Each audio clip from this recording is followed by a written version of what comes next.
तो स्वागत है आपका हमारे इस यूट्यूब चैनल मिशन यूनिवर्सिटी में। जैसा कि आप देख सकते हैं मिशन यूनिवर्सिटी में, और इसका मतलब ये है कि आपको यूनिवर्सिटी तक पहुंचाना।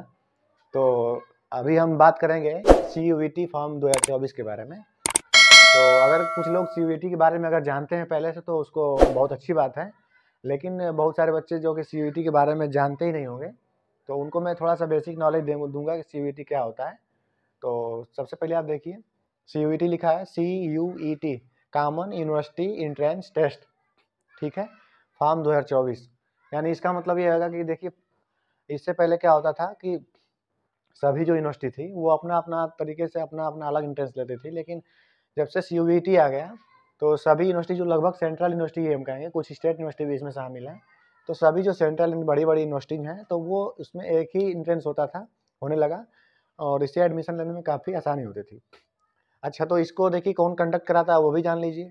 तो उसको भैया कंडक्ट कराता है NTA, इसका मतलब होता है national testing agency. National testing agency ये एक एजेंसी है जो कि यार अलग अलग परीक्षाओं को कंडक्ट कराती है अपने माध्यम से, तो इसको याद रखिए NTA। अगली बार NTA ने काफ़ी CUET के एग्जाम कराने में काफ़ी लापरवाहियाँ बरती थी। उम्मीद है कि इस बार NTA जैसी जो सम्मानित संस्था है वो इस बार अपनी गलतियों को सुधारेगी और बच्चों को जो है कि परेशानी नहीं देगी। तो उम्मीद है NTA से, मेरी हाथ जोड़ के विनती भी है उससे कि इस बार ध्यान रहे NTA को, क्योंकि अगली बार जो बच्चा दिया था उसको पता होगा। तो आगे हम चलते हैं, इसके बारे में जानते हैं थोड़ा सा।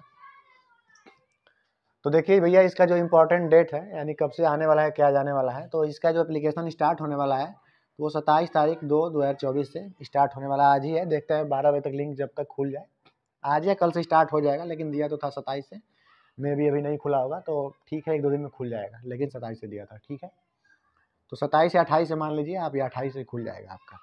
लास्ट डेट अभी डिसाइड नहीं हुई है, तो वो जैसे ही आएगा आपको अपडेट कर दिया जाएगा। अभी इसका कोई लास्ट डेट क्लियर नहीं हुआ है। अब last date of payment, online payment, तो देखिए पेमेंट आपको ऑनलाइन करना पड़ेगा, ये लिखा है जैसा कि ऑनलाइन, तो ऑनलाइन पेमेंट करना होगा, लेकिन लास्ट डेट जो उसका फॉर्म का लास्ट डेट होता है वही लगभग उसका पेमेंट का मतलब ऑप्शन होता है, ऑनलाइन का लास्ट डेट होता है। हाँ, अलग बात है, कभी कभी 2-4 दिन बढ़ा देते हैं कि आप 2-4 दिन बढ़ा के आपको दे देंगे कि आप 5 दिन बाद पेमेंट करेंगे तो चल जाएगा, लेकिन मतलब ज़्यादातर बच्चे वो डेट से पहले ही पेमेंट कर देते हैं, और आप भी ऐसा ही कर दीजिएगा। अब एग्ज़ाम डेट देखिए 15 से 31 मई के आसपास है, वो मई में जाएगा आपका एग्ज़ाम। और सिलेबस के बारे में थोड़ा सा हम चर्चा कर देते हैं, जो कि यहाँ लिखा नहीं है सिलेबस के बारे में। तो सिलेबस के बारे में ज़्यादा डिटेल में तो हम चर्चा नहीं करेंगे, क्योंकि उसके लिए एक सेपरेट वीडियो बनाया जाएगा। सभी कोर्सेज के लिए अलग अलग अपना सिलेबस होता है। तो फिलहाल मैं BSc के बारे में बता देता हूँ, BSc मैथ्स। तो BSc मैथ्स में भी मैं पूरा, क्या क्या दिक्कत है कि जब सभी जो भी यूनिवर्सिटीज़ हैं उनका अपना अपना एक तरीका होता है। अब इसमें डोमेन होता है, जनरल होता है, उसके बाद ऐसे करके हिंदी सबका अपना सब्जेक्ट होता है। तो उसमें कौन सी यूनिवर्सिटी कितना डोमेन ले रही है, कौन जनरल नॉलेज ले रही है, वो अपना अपने हिसाब से डिसाइड करती हैं। जैसे BHU में होता है, अगर BHU में आपको मैथमेटिक्स में आपको एडमिशन चाहिए, BHU मैथ्स मतलब आपको BSc मैथ्स करनी है BHU से, तो उसमें वो मांगता है आपको फिजिक्स मांग लेगा, केमिस्ट्री मांग लेगा आपसे, और उसके बाद मैथमेटिक्स मांग लेगा आपको, ठीक है। तो अगर BHU में आपको लेना है तो आप BHU BSc यानी BHU से आपको करना है, तो ये आपको रिक्वायरमेंट होती है। अगर मान लीजिए आपको इलाहाबाद यूनिवर्सिटी से करना है, तो इलाहाबाद यूनिवर्सिटी का ये एक रिक्वायरमेंट है कि इसमें से, इसको डोमेन बोलते हैं, आप बाद में समझाया जाएगा आपको कि डोमेन क्या होता है। तो ये 2 डोमेन होते हैं, तो इन तीनों डोमेन में से आप कोई भी, और सारे डोमेन होते हैं कई सारे, लेकिन अगर आपको BSc मैथ्स करना है इलाहाबाद विश्वविद्यालय से, तो इन तीनों में से आप 2 कोई डोमेन ले लेंगे। एक जनरल अवेयरनेस का पेपर होता है उसको ले लेंगे, और एक हिंदी या फिर इंग्लिश या फिर जो भी 2 लैंग्वेज होती हैं उसको ले लेंगे, तो आपको इलाहाबाद विश्वविद्यालय में एडमिशन जो है कि आपका मिल जाएगा, ठीक है।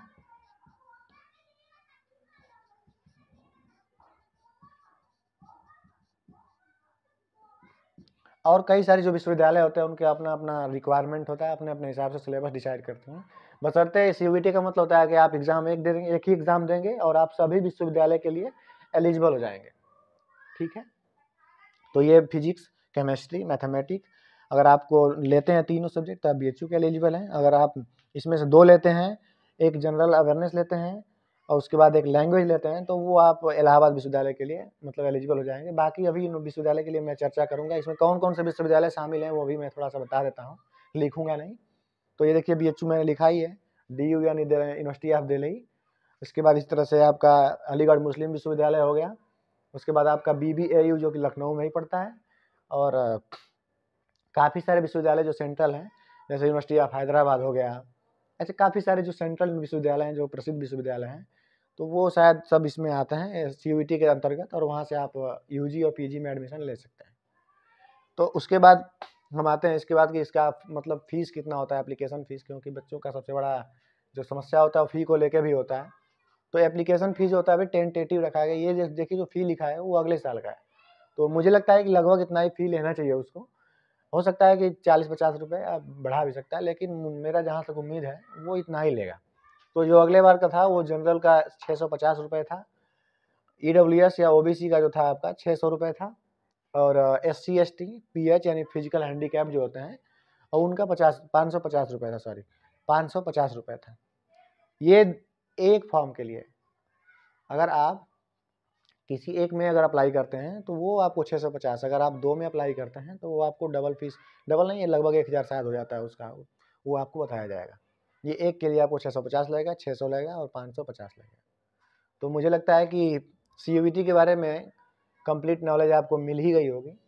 अगर और कुछ भी जानकारी आपको चाहिए CUET से रिलेटेड, कैसे फॉर्म इसका फिलअप किया जाएगा, अगर आपको वो भी ज़रूरत है तो आप कमेंट करिए, उसके बाद हम डिटेल में बनाएंगे कि कैसे आपको मतलब फॉर्म फिलअप करना है, और उसके बाद पूरा जानकारी आपको दी जाएगी।